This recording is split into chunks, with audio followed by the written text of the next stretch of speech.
Hey guys, and welcome to the fish room. I'm Rachel O'Leary, and today I am working in the fish room, and you may notice this side of the room is noticeably quieter than it used to be.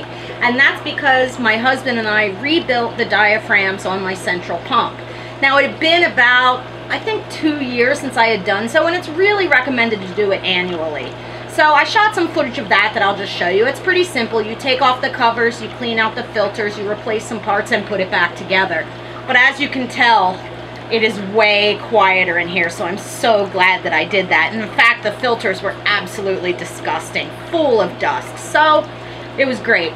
So today I'm going to work on the 150 real quick, and then I'm going to show you some of the new livestock, and we'll just take a look around and talk about some stuff. So one of the things that a lot of people complain about in their aquariums that house nearite snails is the white eggs, and only recently have I started to get a ton of them in this tank. So I'm going to show you a trick to remove them. So let's get started. So what I have here is a piece of a generic magic eraser. These things are totally non-toxic and very safe to use in the aquarium, and they happen to be exceptional for removing algae and other things from the glass. So all I do, stick it in the tank, and you can see it removes the algae really easily.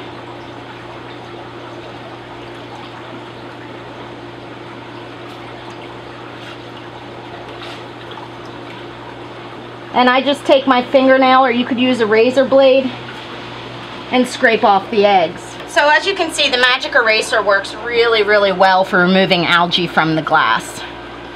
It takes off green spot algae like amazingly easy. So I really, really like it as a tool in my fish room. One of the other things I do when I'm doing maintenance like this is I just fluff the moss. As you can see, quite a bit of detritus gets stuck in there. So by fluffing it like this, you remove some of the debris that makes it less prone to have issues. Now I'll also do this with my siphon and hover over it. But this keeps it looking nice and green.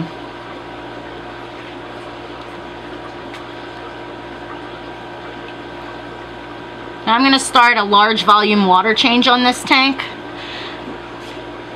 and do some maintenance on the substrate. I got in some rams to work with for you guys. Got in Danio choprae in order to quarantine them for putting outside, and I'll sell the rest. I only need about 10, and there's, I don't know, maybe 100 in this aquarium. I got in some Microdevario cubitae, again to work with outside. They're nice and fat and looking great. I got in a species of white cloud, Facbiensis, that I've never worked with, and they're all hiding in the back right now, which is annoying. See if we wait a second if some will come out. I got in some Corydoras Panda for a really good customer. You guys have been asking and asking, so I got in panda cories to talk about. They are absolutely adorable. And it reminds me why I love cories so much and that I need to start working with them a lot more again. 80 bajillion coolies. Feeding time in the super red tank.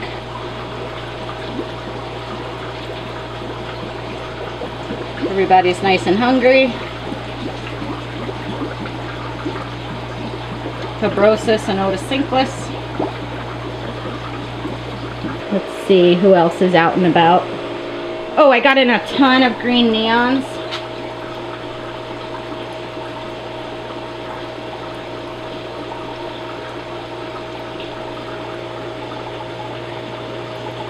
Which are looking fantastic. And I got in butterfly barbs, which are amazing. Great little fish, really hard to get. You guys saw these in my species spotlight, these emperor tetras. You see how nice that lamp eye is. Restock of Sundadanio.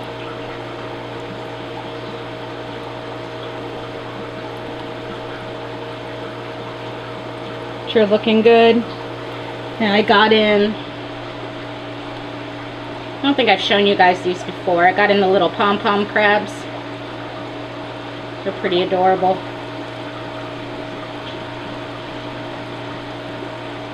All in all, things are going really well in the fish room. Mess is at a moderate level from me working down here. Oh, you guys will be excited. I was able to pull some Maltese to have for sale. So there they are. And I got in some Farlowella, which are a twig catfish that I think are exceptionally good. Now, they're not the brightest fish. So I have them in my apple snail tank just because they're not always the best at finding food. And with the apple snails cruising all over the tank, it puts infusoria everywhere. So I like to pair the two together. They're really cool fish though. I absolutely adore them. And lots of you have been asking about whether or not my clutch hatched. It did. There's one of the babies there. A couple weeks old now. Just a pile of subadults and adults. I need to feed them a bit heavier to get more clutches, but because I have so many right now, I'm not in a hurry to get another clutch. But as soon as I do, I will make sure that I do a better job of capturing the footage of hatching it for you guys.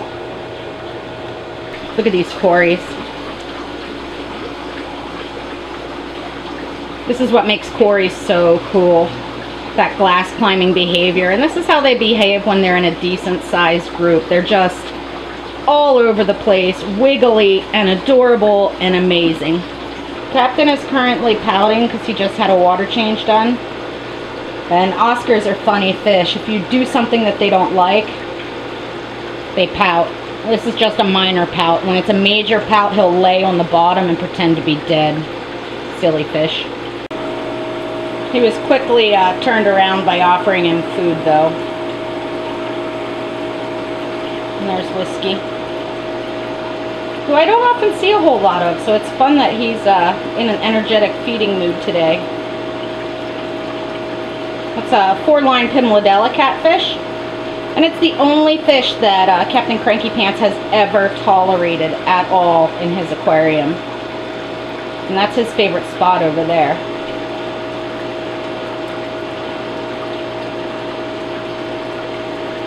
Really cool fish. And you can see that the Brooklyn moss tank that I did the big trim on the other day is all cleared up and looking great now. Another thing that'll have you guys excited is that I have several bulk batches of shell dweller fry. You can see they're all over the place but staying really close to the shells for now. And there's quite a few. If we sit here for a minute, you'll see them come out from all over the place.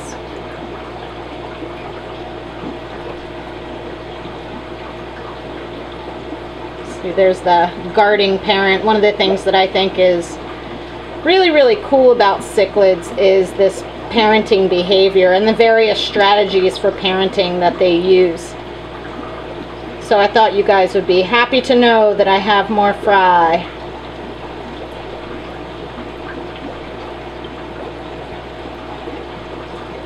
Little fries. I see there's a bunch more back there.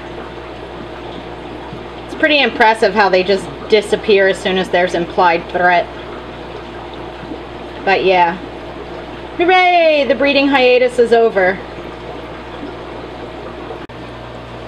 As always, thanks for your continued support. Let me know below if you have any comments, suggestions, or questions. Pretty darn soon I'm going to be moving a whole bunch of fish outside to breed.